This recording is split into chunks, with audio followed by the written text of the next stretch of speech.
कहानी की शुरुआत होती है कोरिया की एक फ्रॉड कंपनी से, जिसके मालिक जांग ने लालच दिखाकर हजारों आम लोगों से पैसे ऐंठ लिए और अचानक एक दिन गायब हो गया। उसके कारण करीब 30,000 लोग बुरी तरह से नुकसान झेलते हैं और उसी रात तकरीबन 10 लोग सुसाइड कर लेते हैं। इतने बड़े हादसे से कोरिया की मीडिया में भूचाल आ जाता है। इसी बीच हमारी नजर जाती है कहानी के मुख्य किरदार हुआंग पर। हुआंग असल में एक चोर था। एक दिन वह किसी का घड़ी चुराकर अपने पिता के ऑफिस में जाकर छुप जाता है। उसके पिता नकली पासपोर्ट बनाने का काम करते थे, लेकिन अब उन्होंने ये काम छोड़ दिया था। तभी हुआंग अपने पिता की टेबल पर जांग का नकली पासपोर्ट देख लेता है। उसके पिता बताते हैं कि यही उनका आखिरी काम है, इसके बाद वे कभी भी नकली पासपोर्ट नहीं बनाएंगे। हुआंग उस चोरी की घड़ी पिता को देकर निकल जाता है। उधर उसके पिता जांग को पासपोर्ट थमा आते हैं, लेकिन अगले ही दिन सुबह रहस्यमयी तरीके से हुआंग के पिता की लटकती लाश मिलती है। सबको लगता है कि उन्होंने सुसाइड किया, लेकिन हुआंग समझ जाता है कि उनके पिता को जांग ने ही मारा है, क्योंकि वह जांग के अपराधों के बारे में जानता था। फिर हुआंग को खबर मिलती है कि जांग ने वही नकली पासपोर्ट इस्तेमाल करके कोरिया से चीन भाग गया है। वह पिता की मौत का बदला लेने जांग को पकड़ने चीन निकल पड़ता है, लेकिन रास्ते में पता चलता है कि पुलिस को जांग का डेथ सर्टिफिकेट मिला है, यानी वह मर चुका है। ये सुनकर हुआंग का दिल टूट जाता है, लेकिन उसके मन में शक बना रहता है कि क्या सच में जांग मरा है या नहीं।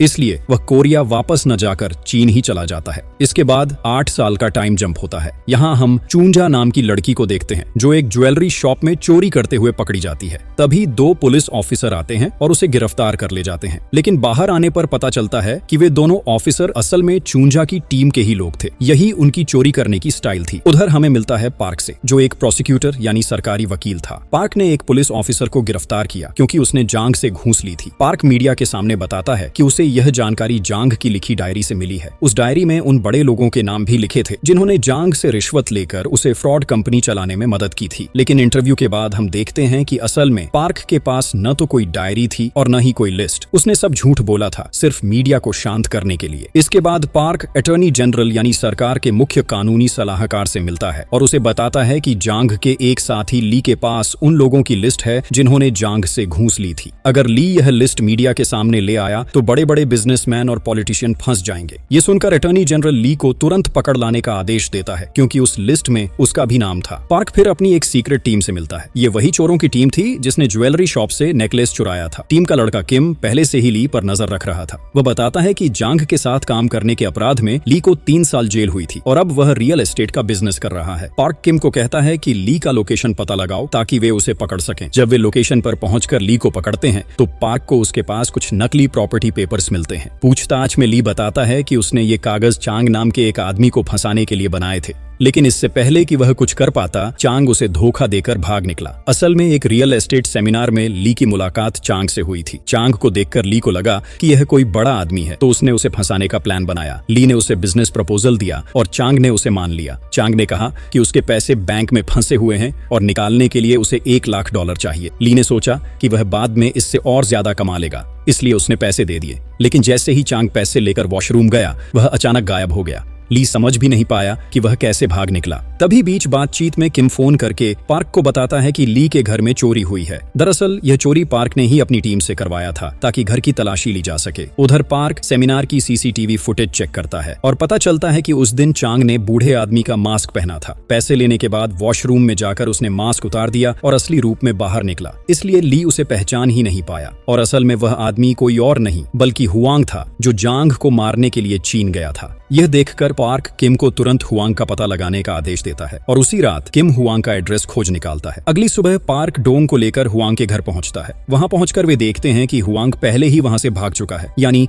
किसी तरह उसे पार्क की प्लानिंग का पता चल गया था। इसी बीच किम पार्क को हुआंग की कार का लोकेशन भेजता है और किस्मत से पार्क उस लोकेशन को ट्रैक करके हुआंग को पकड़ लेता है। पकड़ने के बाद डोंग उसे बुरी तरह मारता है, क्योंकि एक समय हुआंग की वजह से ही डोंग को जेल जाना पड़ा था। इसके बाद पार्क उससे पूछता है कि वह चीन क्यों गया था। तब हुआंग बताता है कि वह जांग को मारने के लिए ही वहां गया था। यह सुनकर पार्क हैरान हो जाता है और कहता है, लेकिन जांग तो मर चुका है। हुआंग बताता है कि जांग जिंदा है, क्योंकि उसने उसे 4 साल पहले थाईलैंड में देखा था। वहीं पर उसे मारने की कोशिश करते हुए हुआंग जांग के आदमियों के हाथों पकड़ा गया था, लेकिन किसी तरह वह बचकर निकल आया। यह सुनने के बाद पार्क सैंग नाम के एक पॉलिटिशियन से मिलने जाता है, जो कुछ ही दिनों में कोरिया का प्रधानमंत्री बनने वाला था। वहां उसके साथ उसकी पार्टी के दूसरे नेता भी मौजूद थे। पार्क वहां सबके सामने कहता है कि उसने हुआंग नाम के लड़के को खोज निकाला है जिसने जांग को जिंदा देखा है। ये सुनकर सब नेताओं के चेहरों पर डर साफ झलकने लगता है क्योंकि वे सभी जांग की धोखाधड़ी में शामिल थे। तभी सैंग पार्क को आदेश देता है कि वह जल्दी से हुआंग को मार दे ताकि जांग के जिंदा होने की सच्चाई किसी को पता न चले। यानी यह पॉलिटिशियन लोग पहले से ही जानते थे कि जांग जिंदा है, लेकिन हुआंग को मारने का आदेश सुनकर पार्क गुस्से में भर जाता है क्योंकि वह हमेशा से जांग को पकड़ना चाहता था। इसलिए बाहर आकर वह हुआंग को मारने के बजाय उसकी मदद करने का फैसला करता है ताकि जांग उनके हाथों में आ सके। हालांकि हुआंग यहाँ एक शर्त रखता है कि अगर जांग पकड़ा गया तो वह उसे अपने हाथों से मारेगा। उसकी इस शर्त को मानते हुए पार्क की टीम हुआंग की मदद से जांग को पकड़ने का प्लान बनाना शुरू करती है। सबसे पहले वे ली को टारगेट करते हैं। अगले दिन सुबह हुआंग और डोंग झगड़े का नाटक करते हुए थाने पहुंचते हैं। हुआंग एक बड़े बिजनेसमैन का रूप धरकर डोंग से बहस करता है। बहस के दौरान डोंग एक बड़ी प्रॉपर्टी खरीदने की बात छेड़ देता है जिसे पास की लॉकअप में बैठा ली सुन लेता है। असल में ली को पकड़कर पार्क ने उसे थाने में ही रखा था। फिर थोड़ी देर बाद पार्क उसे थाने से बाहर निकलवा देता है और दूसरी तरफ डोंग को हिरासत में रख लिया जाता है। अगले दिन डोंग की टीम को भी छोड़ा जाता है। इस बीच ली हुआंग के ऑफिस का पता निकालकर वहां पहुंचता है। ऑफिस देखकर वह बहुत इंप्रेस हो जाता है, जबकि असल में वह एक नकली ऑफिस था। बातचीत में हुआंग उसे बताता है कि उसका कैसीनो बिजनेस है और उसे इस बिजनेस के लिए $100 मिलियन चाहिए। अगर ली इसमें इन्वेस्ट करता है तो 6 महीने में उसे 80% रिटर्न मिलेगा। ये सुनकर ली और भी लालच में आ जाता है और पैसे जुटाने में लग जाता है। वह अपने जानकारों को कॉल करता है लेकिन कोई खास मदद नहीं मिलती। आखिरकार वह जांग को कॉल करता है। जांग उसकी डील मान तो लेता है लेकिन इतना बड़ा रिस्क अकेले नहीं लेना चाहता। इसलिए अगले दिन वह अपने भरोसेमंद आदमी क्वांग को भेजता है।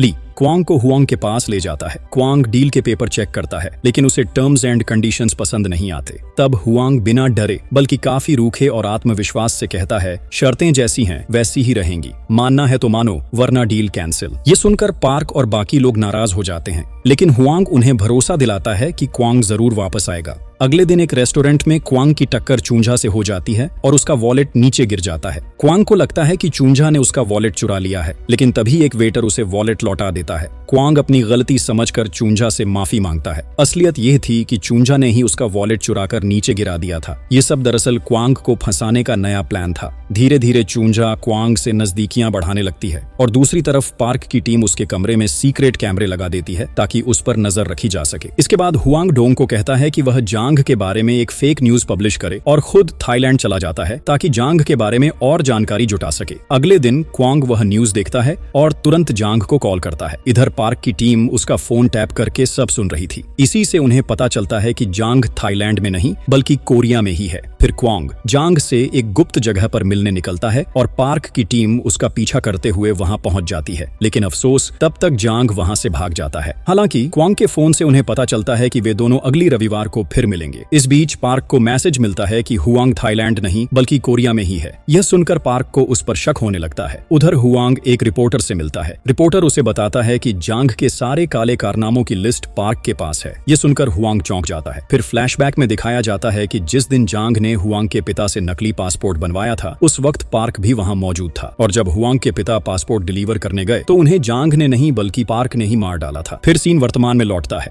यहाँ पार्क हुआंग को कॉल करके कहता है कि वह थाईलैंड से कोरिया लौट आए। लौटने पर पार्क उसे पिस्तौल देता है ताकि वह जांग को मार सके, लेकिन दूसरी तरफ वह डोंग को भी पिस्तौल देता है और कहता है कि वह हुआंग को खत्म कर दे। असल में पार्क का मकसद हुआंग के साथ मिलकर जांग को पकड़ना नहीं था। उसका इरादा था जांग को मरवाना और फिर हुआंग को भी रास्ते से हटा देना, यानी एक तीर से 2 शिकार करना। अब जब उसे पता चलता है कि हुआंग ने उससे झूठ बोला है तो उसका शक और गहरा हो जाता है। इसी वजह से वह तुरंत अपना प्लान एग्जीक्यूट कर देता है। अगले रविवार जांग और क्वांग रेस्टोरेंट के बेसमेंट में मिलते हैं। पार्क, हुआंग और डोंग भी उनका पीछा करते हुए वहां पहुंच जाते हैं। वहां जांग और क्वांग $300 मिलियन की डील की बात कर रहे थे जिसे वे बॉन्ड के जरिए कोरिया लाने वाले थे। यह सुनकर पार्क जांग को मारने का प्लान कैंसिल कर देता है और कहता है कि पहले वे यह $300 मिलियन चुराएंगे फिर जांग को मारेंगे। यह सुनकर हुआंग गुस्से से भर जाता है क्योंकि उसे पैसों से कोई मतलब नहीं था। उसका सिर्फ एक ही मकसद था, अपने पिता के कत्ल का बदला लेना। इसलिए वह तय करता है कि चाहे कुछ भी हो वह अकेले ही जांग को मारेगा। यह देखकर पार्क उसे धमकाता है कि अगर वह अभी जांग को नहीं मारेगा तो वह उसे रिश्वतखोरों की पूरी लिस्ट दे देगा। हुआंग को यह बात माननी पड़ती है क्योंकि वह उस लिस्ट को को मीडिया के सामने लाकर सबको बेनकाब करना चाहता था। तो फिर एक दिन ह्वांग सामने आकर उसे $300 मिलियन के बॉन्ड दिखाता है जो जांग ने उसे दिए थे। वह ह्वांग को बताता है कि वह पूरा पैसा ह्वांग की कंपनी में इन्वेस्ट करेगा, लेकिन सभी बॉन्ड देने से पहले वह ह्वांग को $30 मिलियन का एक बॉन्ड देकर उसे कैश करने को कहता है। अगर ह्वांग यह काम सही तरीके से कर पाए तो बाकी $270 मिलियन के बॉन्ड भी उसे दे देगा, लेकिन जाहिर है ह्वांग के पास इतनी रकम तो थी नहीं, इसलिए वह इस काम में पार्क की मदद लेता है। वह पार्क के ऑफिस जाकर सारे बॉन्ड उसे दे देता है ताकि वह उन्हें कैश में कन्वर्ट कर सके। पार्क से वह घूसखोरों की लिस्ट भी मांगता है। पार्क उसे एक लिस्ट थमा देता है, लेकिन उसमें सिर्फ छोटे मोटे लोगों के नाम थे, कोई बड़ा पॉलिटिशियन या बिजनेसमैन नहीं था। फिर भी ह्वांग वह लिस्ट रिपोर्टर को दे देता है और रिपोर्टर उसे मीडिया में पब्लिश कर देता है। इसके बाद रातों रात हड़कंप मच जाता है। जिन लोगों के नाम उस लिस्ट में थे वे पार्क पर प्रेशर डालने लगते हैं कि आखिर वह लिस्ट रिपोर्टर तक कैसे पहुंची। तब पार्क ह्वांग से मिलता है और उसे समझाने की कोशिश करता है कि उस लिस्ट को पब्लिश करना उसकी गलती थी। यहाँ वह ह्वांग को इनडायरेक्टली धमकी भी देता है, लेकिन ह्वांग उसकी किसी भी बात पर ध्यान नहीं देता। उधर जांग का मामला उजागर होने से वह भाग निकलता है। यह जानकर पार्क ह्वांग से बहुत गुस्सा हो जाता है क्योंकि उसी की वजह से क्वांग देश से भाग गया था। इसी बीच क्वांग ह्वांग को फोन करता है और $30 मिलियन की डिलीवरी की मांग करता है। वह बताता है कि जैसे ही वह रकम मिल जाएगी वह बाकी बॉन्ड लौटा देगा। यह सुनकर पार्क फिर से पैसे के लालच में आ जाता है, लेकिन उसके पास भी इतने पैसे नहीं थे, इसीलिए वह अपने जान पहचान के बिजनेसमैन और पॉलिटिशियन से मदद मांगता है, मगर कोई भी उसकी बात पर भरोसा नहीं करता बल्कि उसे मजाक बनाने लगता है। गुस्से में पार्क उन्हें वार्निंग देकर वहां से चला जाता है। बाद में जब पार्क ली से मिलता है तो बातचीत में पता चलता है कि ली ने झूठ फैलाया था कि उसके पास जांग की सारी डिटेल्स हैं। जब पार्क के लोग ली को पीटते हैं तो वह मान लेता है कि उसने यह सब ह्वांग के कहने पर किया था। यह सुनकर पार्क हैरान रह जाता है और समझ नहीं पाता कि ह्वांग ऐसा क्यों कर रहा है। अगले दिन पार्क किसी तरह $30 मिलियन मैनेज करके ह्वांग को देता है और ह्वांग वह रकम क्वांग को सौंप देता है। इसके बाद क्वांग बाकी $270 मिलियन के बॉन्ड ह्वांग को दे देता है और कहता है कि अगले दिन उन्हें कैश करके पोर्ट पर लेकर आना, क्योंकि वह उसी रास्ते देश छोड़ देगा। ह्वांग वापस आकर सारे डिटेल्स पार्क को बताता है और बॉन्ड भी सौंप देता है, लेकिन बॉन्ड मिलते ही पार्क ह्वांग को कैद कर लेता है। उधर क्वांग से मिली रकम लेकर जांग से मिलने निकलता है और पार्क के लोग उनका पीछा करने लगते हैं। इस बीच पार्क ह्वांग से कहता है कि अब जबकि उसके पास पैसे आ गए हैं तो वह खुद ही जांग को मार देगा।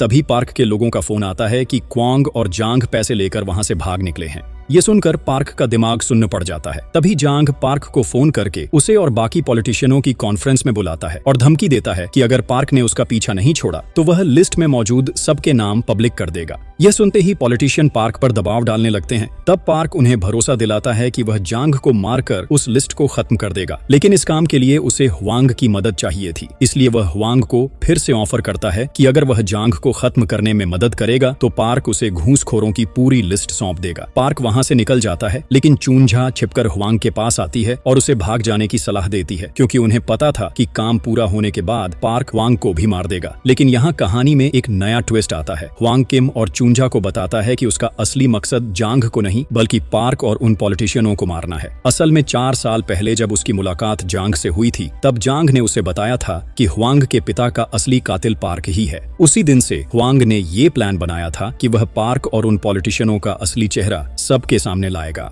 वह चूंझा और किम से मदद मांगता है और दोनों उसकी मदद करने के लिए तैयार हो जाते हैं। अगले दिन चूंझा ह्वांग की प्लानिंग के मुताबिक मंत्री सांग को कुछ तस्वीरें भेजती है और बताती है कि उसके पास सांग के खिलाफ ढेरों सबूत हैं।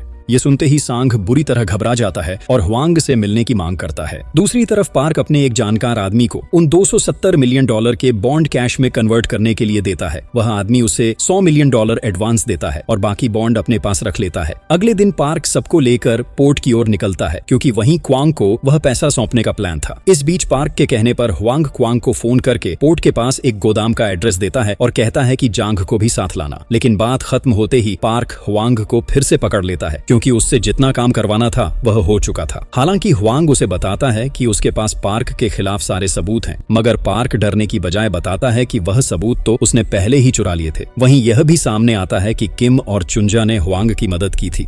इसलिए पार्क के लोग उन तीनों को पकड़कर दूसरी जगह ले जाते हैं। लेकिन तभी पार्क के पास उस आदमी का फोन आता है जिसे उसने बॉन्ड कैश करने दिए थे। वह बताता है कि सारे बॉन्ड नकली हैं और वह अपने दिए हुए $100 मिलियन एडवांस वापस चाहता है। साथ ही धमकी देता है कि अगर पैसे नहीं लौट आए तो वह पार्क को मार देगा। ये सुनकर पार्क का दिमाग सुन्न पड़ जाता है। तभी क्वांग और जांग उस गोदाम में पहुंचते हैं जहां पार्क और उसके लोग उन पर हमला कर देते हैं। और यहीं कहानी का बड़ा ट्विस्ट सामने आता है। क्वांग के साथ जो आदमी था वह जांग नहीं बल्कि ह्वांग था। दरअसल ह्वांग अब तक जांग का मास्क पहनकर क्वांग से मिलता रहा था और क्वांग भी शुरू से उसी का आदमी था। असल में शुरू से ही वह पार्क और बाकी पॉलिटिशियनों के खिलाफ सबूत इकट्ठा कर रहा था ताकि उन परिवारों के लिए बदला ले सके जो इस मनी फ्रॉड के शिकार होकर बर्बाद हुए थे, साथ ही अपने पिता की मौत का बदला भी। यह सब सुनकर पार्क और ज्यादा हैरान हो जाता है। गुस्से में जब वह ह्वांग को मारने जाता है तभी डोंग वहां आकर उसकी कनपटी पर पिस्तौल रख देता है और अब सच सामने आता है। डोंग कभी भी पार्क का आदमी नहीं था, वह शुरू से ह्वांग का साथी था। असल में इस मनी फ्रॉड के केस में जिन परिवारों ने आत्महत्या की थी उनमें डोंग का परिवार भी शामिल था। इसलिए शुरू से ही डोंग और ह्वांग ने मिलकर पूरा प्लान बनाया था और बाद में किम और चुंजा को भी साथ मिला लिया था। यानी इस कहानी में जांग का कोई रोल ही नहीं था। हाँ, ये सच है कि जांग अब भी जिंदा है और ह्वांग की उससे मुलाकात भी हो चुकी है। ये सब जानने के बाद पार्क पूरी तरह असहाय हो जाता है। उसे समझ आता है कि अब तक जो भी हुआ सब ह्वांग की प्लानिंग थी। यहाँ तक कि नकली बॉन्ड प्रिंट करने का आइडिया भी उसी का था। लेकिन पार्क कहता है कि इस केस में बड़े बड़े पॉलिटिशियन शामिल हैं, इसलिए ह्वांग चाहकर भी उनका कुछ नहीं बिगाड़ पाएगा। तभी चुंजा बाकी पॉलिटिशियनों को लेकर वहां पहुंचती है। जब वे पूरी सच्चाई जान लेते हैं तो अपना गुनाह मानकर ह्वांग से माफी मांगते हैं। तभी वह रिपोर्टर भी पुलिस के साथ पहुंच जाता है और बताता है कि ह्वांग की लाइव स्ट्रीमिंग पूरे देश में फैल चुकी है। ये सुनकर पार्क ऊपर देखता है तो ह्वांग उसे छिपे हुए कैमरे दिखाता है। पार्क समझ जाता है कि अब उसके पास बचने का कोई रास्ता नहीं है। फिर पुलिस पार्क और उसके साथियों को गिरफ्तार कर लेती है। साथ ही ह्वांग को भी अरेस्ट करती है क्योंकि उसने भी कई गलत काम किए थे।